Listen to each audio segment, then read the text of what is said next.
Good morning everybody, and welcome back to another episode of my Hardcore Ironman account. In this series, I'm trying to complete as many of the combat achievements as possible before I perish a horrible death, like my Runescape character of course. And to spice things up a bit, for every achievement I do complete, I'm going to be donating $10 to charity. Right now we're up to 56 combat achievements done, which means if I die I'm going to be donating over $500. Anyway, I hope you guys enjoy and let's get started. So I think it's just about time I tackle one of RuneScape's harder challenges, and that is the fight caves. Getting myself a fire cape is not only a very powerful upgrade, but it also leads me nicely into the fight caves where there are, I think, 10 combat achievements. So the earlier I get started there, the better, because I'll have to do quite a few runs through the fight caves to get all the achievements done. Now with that said, I think I need to get a few key upgrades under my belt before I can realistically take the fight caves on. Obviously you can do it theoretically at any level, but for me, I think to have a good shot at it, I need at least a Roon Crossbow and probably some enchanted diamond bolts as well, and maybe even a glory. So we're going to be working on those first before we take on Jad, and even then I think it might be kind of close. Now, before I fully jump into my fight cave quest, there are a few odds and ends that I kind of want to clean up. In the last episode, we were killing off some Dagonoths, and originally I was going for 50 kill count, but I kind of got distracted by getting the Berserker ring. So today I'm finally going to be finishing off a few more Dagonoth King combat achievements, and who knows, maybe we'll get lucky again. Okay, that's an interesting one. An Anti-Fire Potion 2. Now that's really good for me because there's actually a combat achievement for the King Black Dragon that requires an anti-fire potion, and there's only one way to get this in the game besides brewing it yourself, and that is Dagonoth Rex. So we got kind of lucky on that as well. Kind of a weird drop that will definitely come in handy once we do KBD. And there we go, that is our 50th kill at the Dagonoth Rex. Dagonoth Champion is done, another combat achievement complete. We do eventually have to go for 150 kills, but for now I think 50 is fine. And although I guess a Dragon Axe would be nice, we got the main drop we wanted already. Okay, so I almost entirely forgot of a very easy combat achievement to do at Dagonoth Rex. All we have to do is kill the Dagonoth King while they are frozen, which is pretty easy to do. We brought some runes for Entangle. All we have to do is deal 5 more damage and that should be it. There we go. And that's another achievement done, the Frozen King. But since we're here and it takes a long time to get here, we might as well just finish up this trip. Okay, so nothing too noteworthy, but we did end up getting another 12 kills or so. So I'm happy we could get a few more kills under our... Okay, so I think that means we have now completed our first totem. That's perfectly timed because we just got our Arclight in the last episode, so we can probably do a Sketizo kill. Alright, so I think we are ready for Sketizo.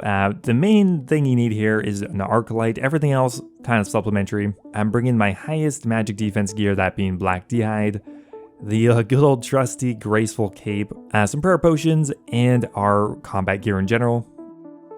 Now Sketizo isn't particularly dangerous, all you have to do is pray magic when you're far away, and pray melee when you're up close. That said, Sketizo does still have a pretty high max hit, but thanks to the Arclight, we should be in pretty tip-top shape here. It's such a strong weapon, and it's almost required at a low level here. Okay, Sketizo is definitely no pushover. It definitely does deal a fair bit of damage. Now I'd say Arclight is almost required if you're killing Sketizo at a low level. Otherwise, killing these totems in the corner will be a big pain in the ass, and you might actually end up dying. Okay, so with a fair bit of food to spare, we got our very first Sketizo kill count, and it looks like we completed 2 combat tasks. I probably should have read them all through because I might have actually been able to do a few more, but either way, we finished up with Sketizo Adept, which I guess means you just killed them once. I don't know really if that counts as being adept at something if you've only done it once. And we also got another achievement for killing them with a Demon Bane weapon, that being Arclight. 2 achievements done just like that, and a decent loot drop as well. We'll have to do a lot more catacomb slaying because we will need to do this a few more times. Well, I'm an idiot for not doing Tears of Guthix sooner. I forgot this quest actually takes 45 seconds, and my rune crafting is still level 1, which is a little embarrassing, so we'll go ahead and do Tears of Guthix for the first time. Okay, 92 tears, that is respectable enough. For a whopping 920 runecrafting experience, hell yeah. Forgot that gets gated at the lower levels. Now, one thing I've been wanting to work on for a while is my house. I finally have a bit of money to spend, and unlocking the portal chamber would be extremely helpful right now. Okay, so my plan going forward to get the remaining 18 construction levels is going to require access to the woodcutting guild, which apparently I don't have access to. Okay, so here's the plan. We're in the woodcutting guild. What we're going to be doing is chopping some oak trees right beside the plank maker. And then we're going to go ahead and talk to him, create a full inventory of oak planks. Then we're going to run back to the bank in the corner of the woodcutting guild. We have about 1.8 mil right now. We're going to be spending a fair bit of that just on planks, but I think it's going to be worth it. I'm not really sure how many planks per hour this makes, but I mean, it'll be a good excuse to train woodcutting a bit and finally get my portal chamber. And just like that, winter has hit Gielinor. The winter theme for the HD plugin just released today. It looks so awesome. I'm a huge fan. Okay, so it took an hour or two, but we finally banked around 1,500 oak planks, which I think should be enough to get us to 50 construction. We had to invest about 400k, but that is more than worth it. Okay, so the rest of this process was very easy. We pretty much just made oak larders all the way till 50. And finally, we now have access to the portal chamber, as well as we can now make a mounted glory whenever we get our glory, of course. So 100k per portal chamber. Theoretically, you could make a bunch of portal chambers, but we're kind of poor right now, so we have to be fairly selective with what teleports we're going to put in here. One I really have in mind to start with here is the Karen teleport. Okay, so we just have to go find the transportation incantation, which will unlock the Karen teleport. This puts you right in front of the catacombs, which is so helpful. Okay, so we're just gonna go down to Karen, and there we go. We have a beautiful portal right to central Karen. Man, I feel like I've been exiled by like the kingdom, and I'm just here to mine sandstone until I die. But, well, anyway, it's paying off. We got 60 mining already just from sandstone. So I looked in my bank, and it turns out I do have enough seaweed to get to around level 76 crafting, which is enough to get a boost to get the glory. Now, unfortunately, I don't have access to lunars, and while I could get them, I would have to level up my magic, and I just kind of want to get a bit of crafting training done, so we're going to do it a very inefficient way. I know, super glass make is way quicker, but we're just going to burn these manually. Okay, honestly, that wasn't too bad. I think we've already gone through all of our seaweed, and we ended up with around 17,000 molten glass. Okay, so from here we have to pray that we have enough sand banked in the grinder. 15,000 roughly, I think should be enough. And now we're gonna do a little magic trick here. Watch my cash stack disappear. So from here, the rest of the process is pretty simple. We're just going to withdraw 13 buckets of sand, 13 soda ash. We're going to turn it into an inventory of molten glass, and then as we run back to the bank, we're going to turn it into our highest level glass making item. So we definitely have a bit of a grind ahead of us. Alright, so we started at 62 crafting, and after 4 or 5 hours of crafting training, we are up to 71. So quite a jump, and we're leaving off at this level for a very particular reason. This allows me to boost for a Slayer ring. This is kind of my midway goal. That way at least there's some big reward for hitting this level. You know, you have to motivate yourself somehow. Now, with that little bout of skilling out of the way, it's finally time to start working on the Fight Cave goal. Now, there's a few things that still stand in my way here. The biggest one is I need to unlock Skeletal Wyverns. Luckily, I only need one more Slayer level. Oh my god, it's got a dragon sword. Okay, that's really rare actually, even on task, but that I guess is going to be my best stab weapon, which is really convenient. The dragon sword is actually really nice to get, so I'm pretty happy we have that already. And with this final fire giant killed, that is going to be 72 Slayer, which is a huge level. We unlock Skeletal Wyverns, and these are actually going to be extremely important for my Fight Cave goal.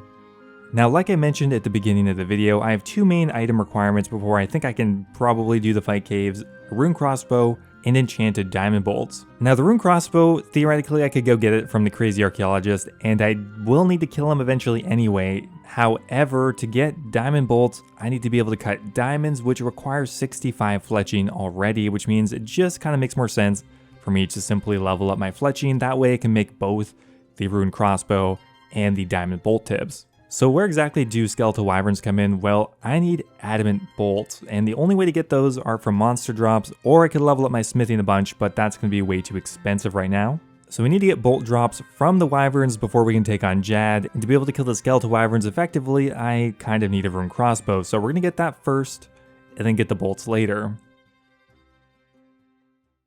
So to get the Roon Crossbow, I need to train fletching. Now unfortunately on Ironman accounts, fletching is actually very expensive if you want to train it. The best way to do it is by creating broad arrows, which I am planning on doing.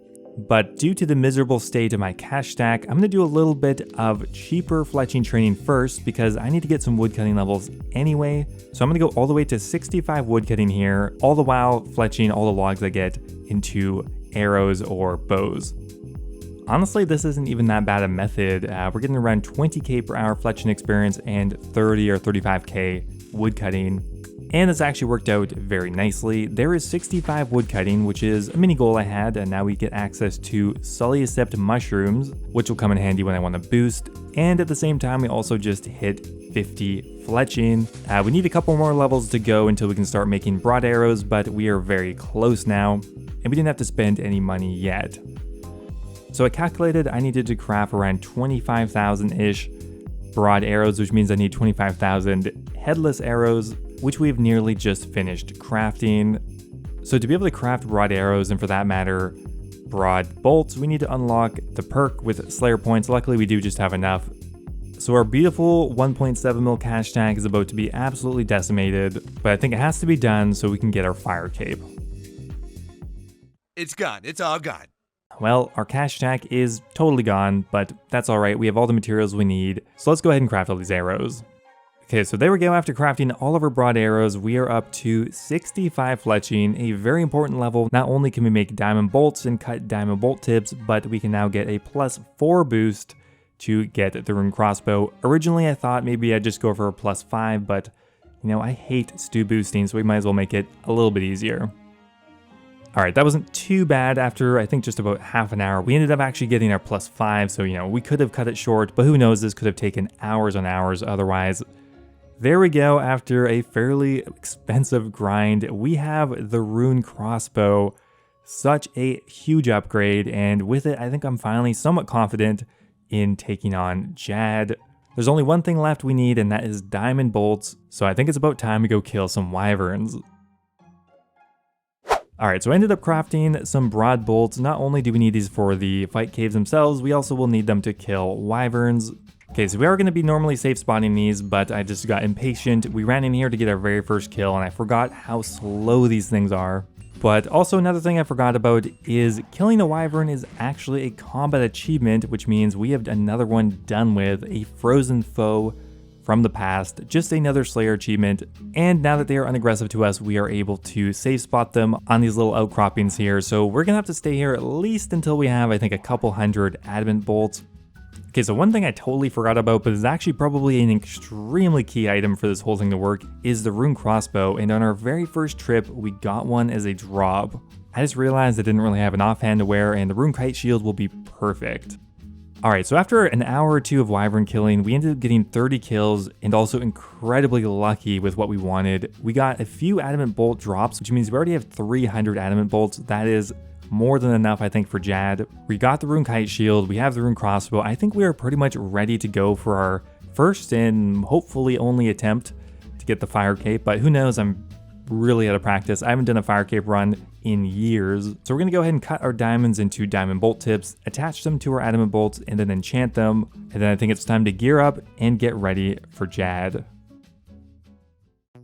So here's the final gear setup I'm going to be taking into the fight caves. I ended up deciding on a Helm of Nita's Knot, mainly for the additional prayer bonus. Unfortunately, we don't have much prayer boosting equipment. We have our new Rune Kite Shield, and while we're bringing the Warrior's Ring, I don't really have a better option. For my inventory, I have 15 prayer potions and I think 13 pineapple pizzas. These are a pretty good food option for me.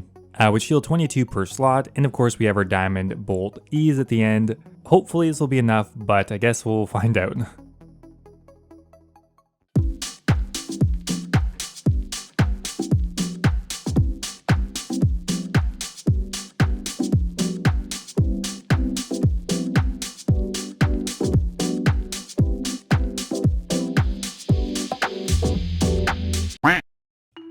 Well, that was a little bit rough. We made it pretty far. We made it to wave 62, but unfortunately we just ran out of steam and ran out of supplies, so we just died. And I'm already feeling a lot more confident, so I think if we run it back, we should be able to do it.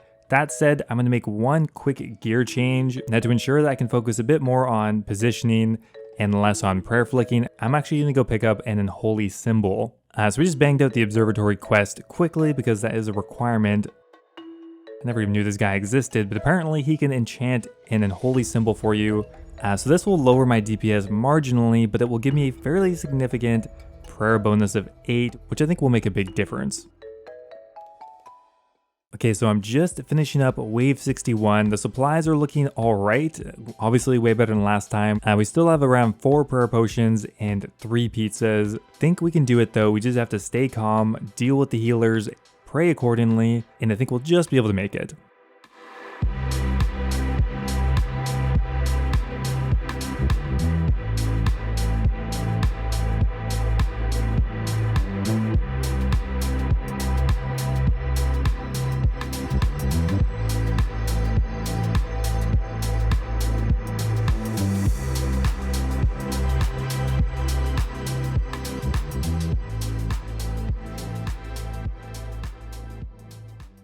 There we go, guys. Fight Cave Veteran is done.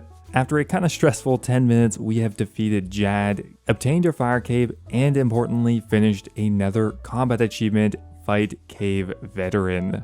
I'm so excited to have this done with, not only because I want the Fire Cave, but actually it's so much fun doing the fight caves with suboptimal gear. I mean, I've never done it before with just a Roon Crossbow and Broad Bolts. The last time I did it, I think I just blitzed it with the blowpipe.